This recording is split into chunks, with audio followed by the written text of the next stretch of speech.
B, well, is like the characters ending for their.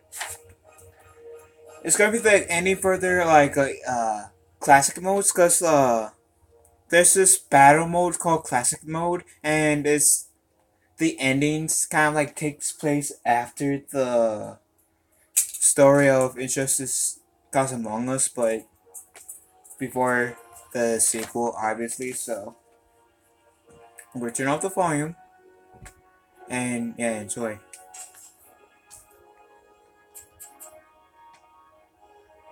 Oh wait, character ending. The Victory over Superman was only the beginning of Aquaman's rise to power. Uniting the world's oceans under the banner of Atlantis, Aquaman had a controlling interest in the planet's ecology and economy. His influence did not escape the attention of the world's multinational corporations, who looked to end his reign. Villains lured by the promise of big money to assassinate the King of Atlantis pursued him relentlessly. But Aquaman's popularity served him well. The world's citizens rose up in anger against those who would quell Aquaman's influence. The threat abated, a groundswell of support began for a united Earth under Aquaman's command.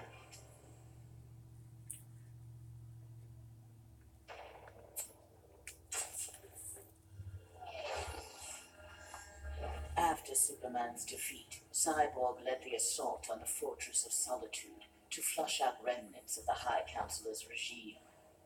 The fortress was well defended, the battle intense. Cyborg was forced to use unfamiliar Kryptonian tools to make repairs to his damaged cybernetics. Enhanced with the alien technology, Cyborg found he could communicate with Superman's androids and order them to apprehend the opposition. With his army of super androids, Cyborg will bring justice to the world. oh yeah, I feel like I should tell you guys that none of these are like spoilers to Injustice 2. It's just like the I guess the people's creative endings and what they imagine each character's ending after the main story would have been. So I probably said that before.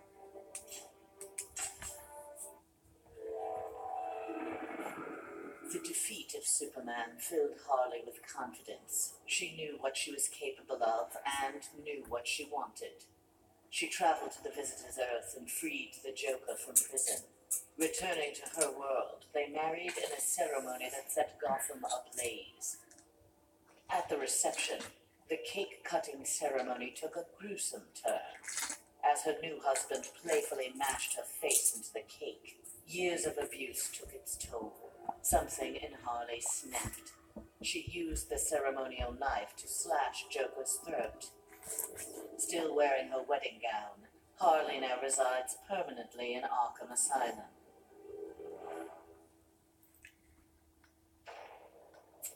That's so Joker. Where is Joker? There you go.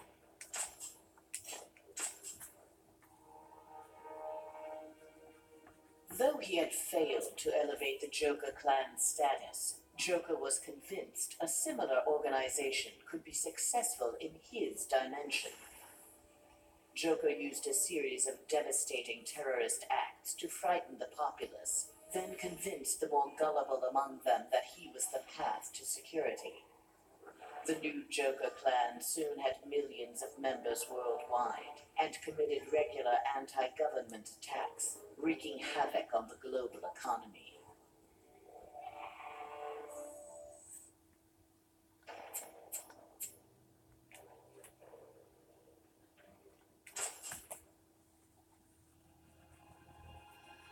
Winning the battle with Superman cost Raven dearly. The amount of demonic energy required overwhelmed her. After regaining consciousness, she looked around warily. Her immediate surroundings were a hellish ruin. Nearby stood her father, Trigon. Raven had somehow called him forth during her battle. Trigon thanked his daughter. He then summoned an army of demons. weapons and set out to destroy the rest of the planet. Yeah, now it's for Scorpion.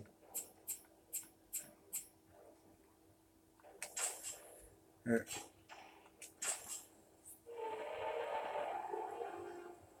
The fool in the red cape had been dealt with. Now Scorpion would learn how he came to this place.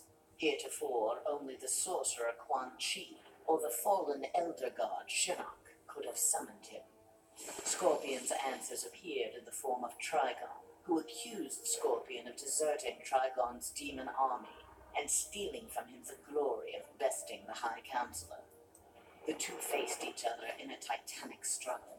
Scorpion emerged the victor and assumed control of Trigon's invasion force. Soon this strange new land would be his to rule.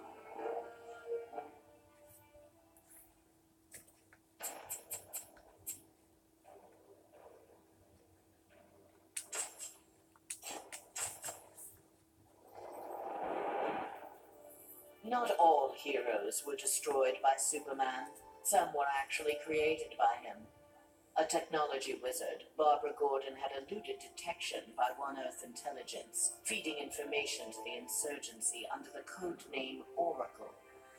But after the regime's murder of her father, Gotham Police Commissioner James Gordon, Barbara channeled her anger into a new alter ego. Sensing the right opportunity to strike, she attacked Superman directly. By defeating the High Counselor, she had announced Batgirl to the world in impressive fashion.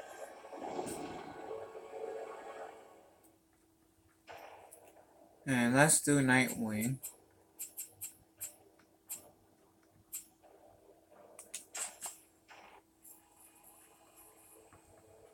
Nightwing had beaten his former boss, Superman, in single combat.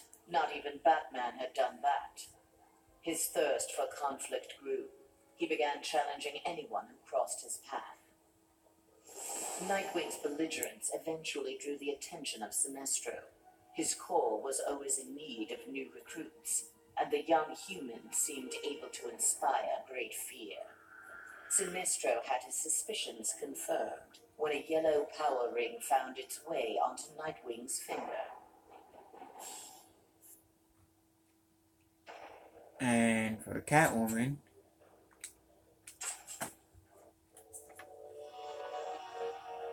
At last, Superman had paid for what he had done to Catwoman. Feigning allegiance to his regime had cost Selina her beloved Batman and her best chance at happiness. Pride and anger kept her from attempting reconciliation with Bruce Wayne, but his inspiring reconstruction of Gotham and Metropolis fostered in her a desire to remain close to him. Until she was ready to approach him again, she did her part to keep Gotham's streets clear of crime. Nascent underworld organizations had both the Bat and the Cat to fear.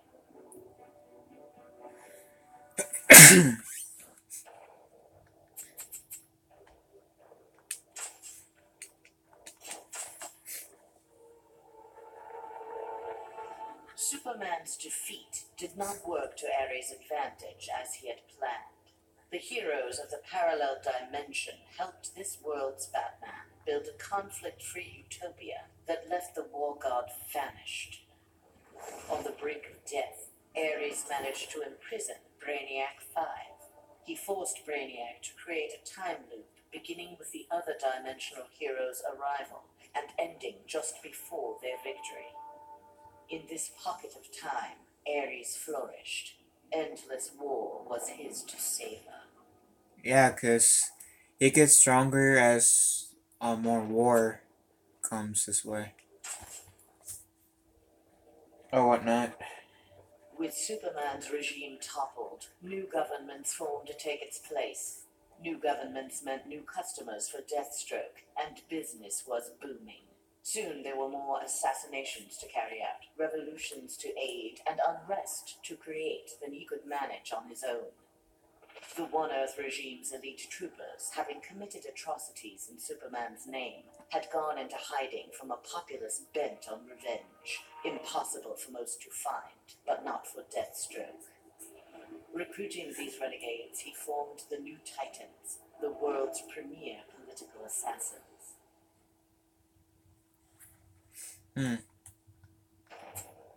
Let's try Hobo. I mean, not Hobo. Lobo.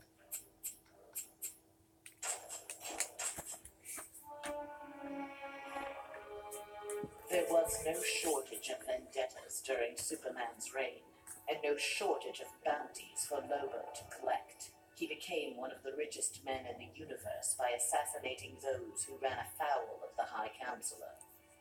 Lobo's already massive ego inflated along with his rising wealth. Lobo searched for an assignment worthy of his abilities. With so many superpowered beings already dead at his hand, however, bounties were scarce. Lobo decided to use his wealth to create his own ultimate contract. He would kill the denizens of New Genesis, home of the new gods.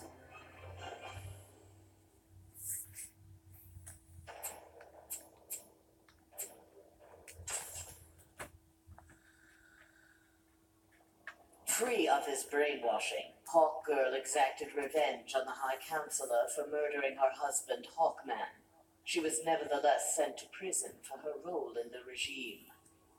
One night, she awoke hovering above her cot, glowing with eldritch light. An instant later, she stood at the bottom of a shallow crater. There, she found the source of the light, a meteorite of pure nth metal. As she touched it, the meteorite sprung to life, encasing her in nth metal. The new armor made Hawkgirl invincible. Her first act, vengeance against those who had helped Superman capture Hawkman.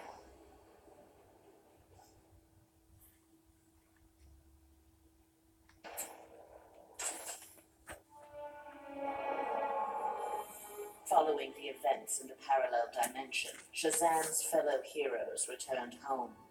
But an alien virus contracted during the transfer created in them acute mental instability. They turned on their fellow crime fighters in a deranged fury. Alone and desperate, Shazam shared the power of the Word with his adopted brothers and sisters. Their purity of heart gave them courage. The army of Shazam incapacitated the former heroes. Eventually, they took the place of the Justice League as primary defenders of Earth.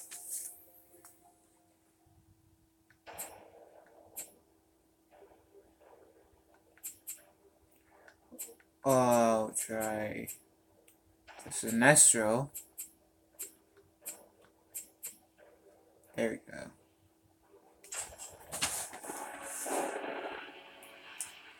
When Superman's One Earth regime proved to be a failure similar to his on Korugar, Sinestro retreated to deep space to ruminate on its demise. Fear had long seemed the most powerful of the emotions with which to bring order to the universe, yet it had not been enough.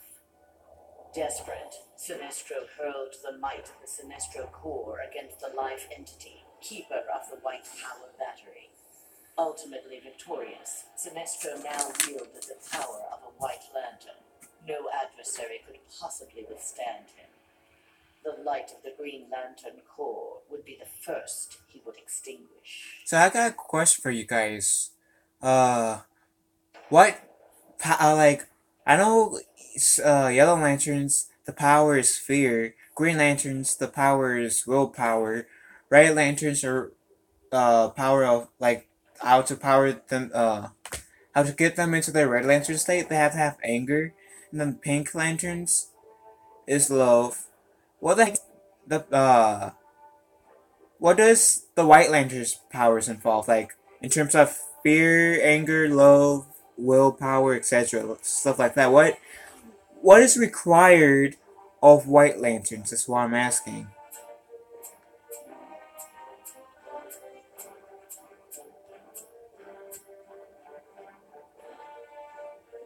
And I'll do Green Lantern. Mere days after returning to his Earth, Green Lantern, in an event mirroring his ascension to the Corps, witnessed the crash landing of an alien ship. Investigating the wreckage, he encountered the pilot, who claimed to be Abin Sur. But this Abin Sur wore no power ring and referred to him in halting breaths as the Almighty One. Green Lantern tried to convince the alien of their past, that Abin Sur had named Hal Jordan, his successor, as the Green Lantern of Sector 2814. But the alien died from his wounds before Lantern could learn more of him. Lantern left immediately for Oa. The Guardians were his only hope of solving this mystery.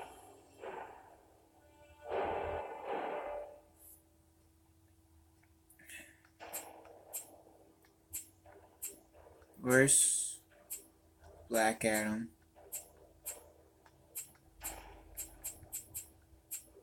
There we go. The defeat of Superman taught Black Adam one thing. Most of Earth's denizens were too weak to adopt Kahndaq's visionary form of government. He returned to his homeland with a new plan. Combining their energies, Black Adam and his Empress Isis created a mystical barrier around Kahndaq. There they reigned in peace, their country an oasis in the wasteland of human civilization. A true oasis once Black Adam had destroyed all other life on Earth. Black Adam. Okay. Did Ares, Deathstroke. Okay. So now Bane. Sorry. Superman had been a fool to believe Bane would willingly accept a subordinate role in the One Earth government. With the High Counselor out of the way, true leadership could begin. Bane found in Sinestro and Black Adam inspiring examples of ruthless, absolute authority. They reciprocated his regard for their talents. The three former villains regained control of the planet and formed a ruling triad that would be uninterrupted until the next phase of Bane's plans.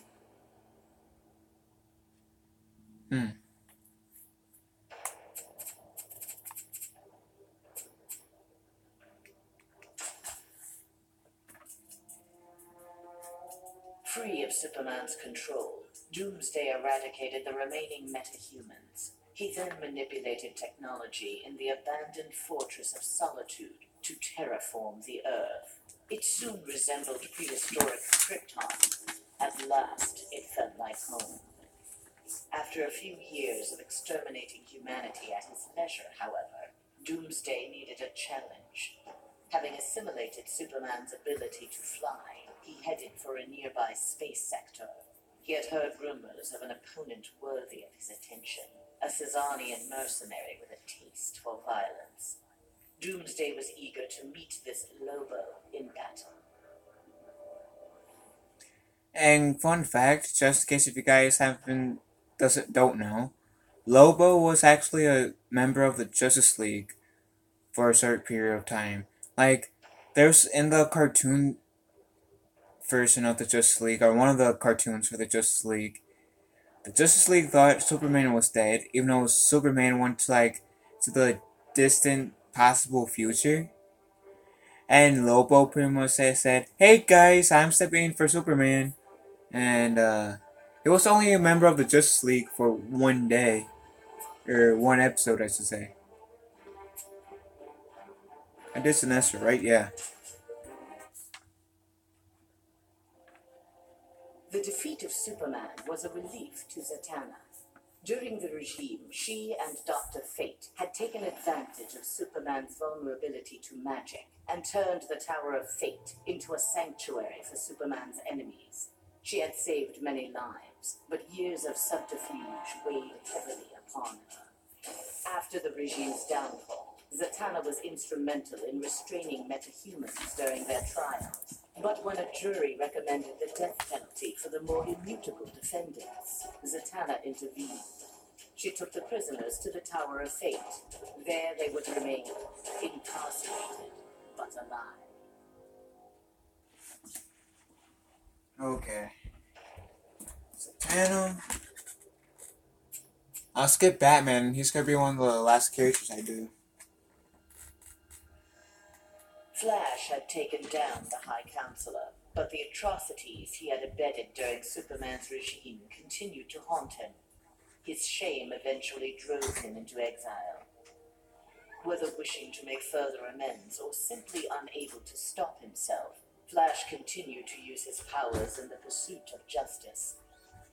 Rumors of a mysterious red streak of energy that would set upon and incapacitate criminals circulated throughout Central City.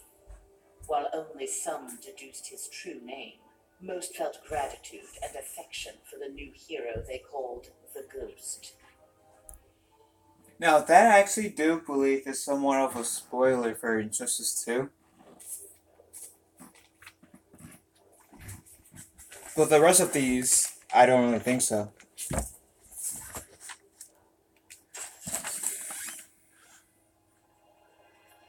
Killer Frost reveled in her victory, but her overconfidence betrayed her. Seizing the opportunity, agents of Star Labs captured her. Their scientists harnessed her freezing power in order to fortify the world's polar ice caps. But Star Labs underestimated Frost's abilities.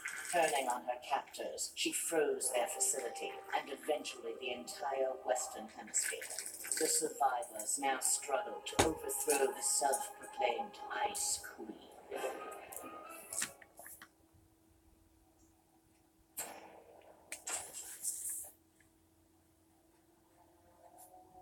The battle over, Grundy eluded capture and returned to his swamp to heal his wounds.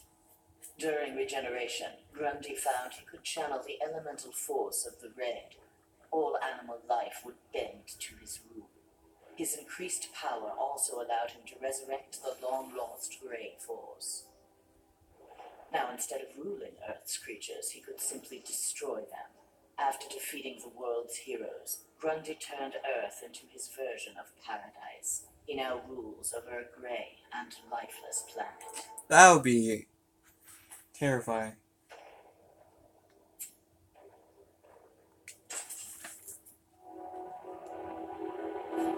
Free of the Phantom Zone at last, Zod's first order of business, Superman's defeat, had been accomplished. Now his revenge could be fully realized.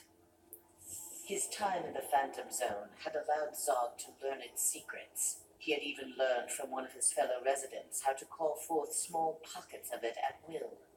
After introducing Superman to its mind-numbing emptiness, Zod claimed the High Counselorship and began to rebuild Earth in the image of mighty Krypton. I barely see anyone with as that skin. I always see people with the Man of Steel skin, which I'll quickly show you guys. Yeah, I always see people with that skin.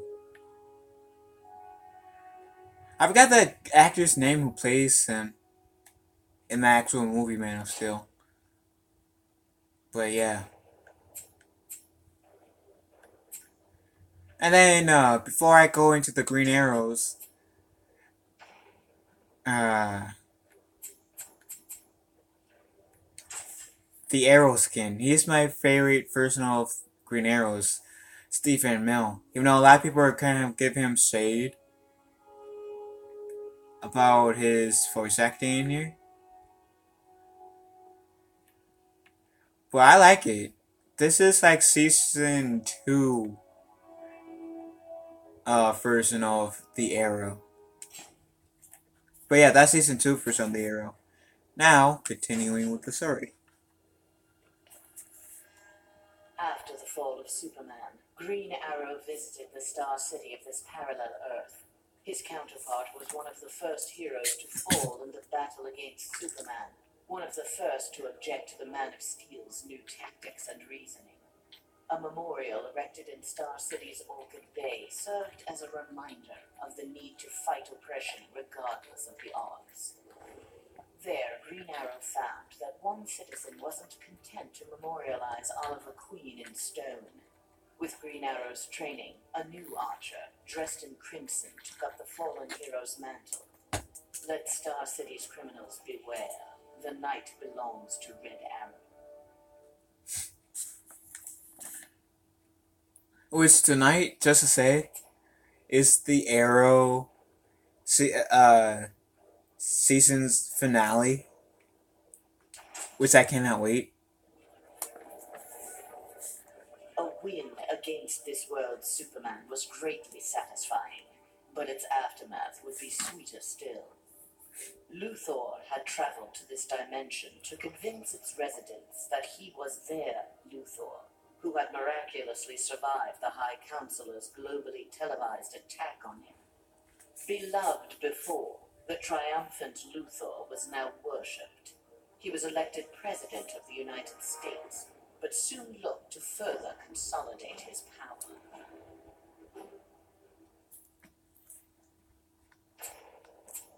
So I'll skip Superman for now and Martian Manhunter. I already did Scorpion, I did Catwoman, I did Green Lantern, right? Yeah. And I did Nightwing. So I'll take that back. I'll do Martian Manhunter now. Banishing his friend and former teammate Superman to the Phantom Zone was difficult for Jean Jacques, but necessary. As the One Earth regime had fallen, Jean, ever the outsider, had chosen to watch from a distance to bide his time. He assumed the form of an Atlantean and served as royal archivist. Aquaman little suspected that his trusted subject's uncanny ability to gather news of the surface world was the result of telepathic powers. When Jean learned that heroes from a parallel dimension were aiding Batman's insurgency, he assisted as well, leading rescue operations in Metropolis and Gotham after Superman's rampage. In the post-regime era, the Martian Manhunter continued to serve his adopted world, gathering the next generation of heroes to form a new Justice League. It'll be great to see him in the story for Injustice 3. Which is potential spoiler alert if you haven't seen or seen people play Injustice 2 online, or if you haven't played Injustice 2 yet. At the end of Injustice 2, they kind of left it off like, okay guys, we're going to make a third game, kind of like how they did it in here, that they're going to make a sequel. Closest thing to a spoiler that I probably will get in this video. Wonder Woman returned home to find her dimension in ruins. Aware of Superman's despotic rule of the parallel dimension, the gods of Olympus vowed to preemptively eliminate the metahuman scourge from their world. Under the direction of Zeus, they hunted down and eliminated nearly all superpowered mortals. All that remained to oppose them was Themyscira. Wonder Woman and her Amazons fought back against the Olympians with unrelenting courage. Despite heavy losses, Wonder Woman's forces ultimately prevailed. They took reign as the new Olympians, ushering in an age of peace and prosperity. And now I'll do the Dark Knight himself, Batman. But before, because I always say this, each time when I get excited for Arkham City skin, for Batman's Joker or Catwoman. Yeah, this is my favorite version of Batman. I like his cape, it's so cool. And then that little Batarang, you know. And then Batman with that epic face.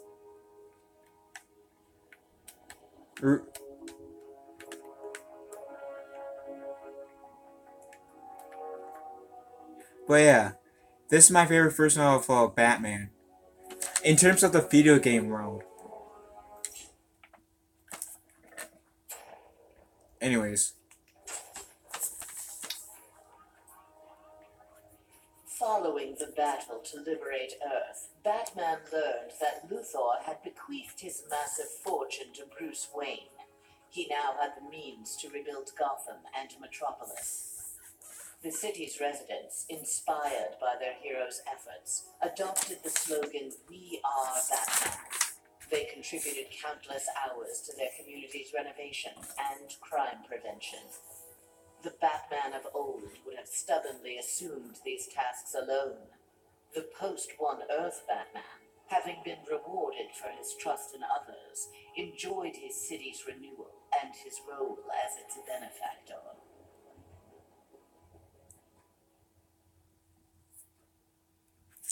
And last but not least, the Man of Steel himself. Though pleased with the outcome, Superman's battle with his duplicate left him troubled. If one Superman could go so far astray, why not another? Preventative measures were in order. After much discussion with his fellow Justice Leaguers, Superman ingested a remote-release kryptonite capsule. At any sign of instability, the kryptonite would permeate his body, killing him. The question of who could trigger the device was solved democratically. Each week, a different Leaguer would take possession of its remote control. Only Batman was denied a shift. Yeah.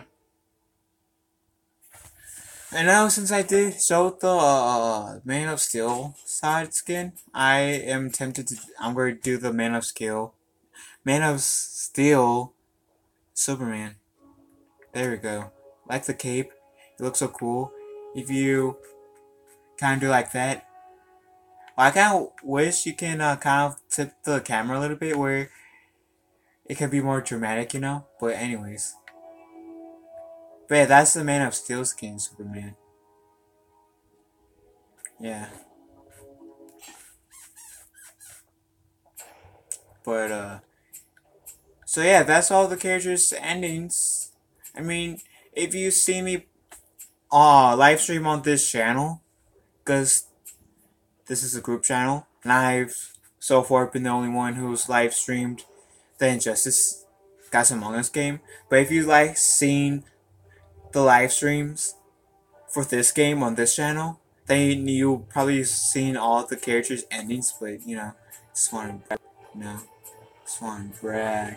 Anyways, yeah. So now I'm going to end this live stream. Thank you guys for whoever's seen this video. And on a totally unrelated note, may the force be with you all.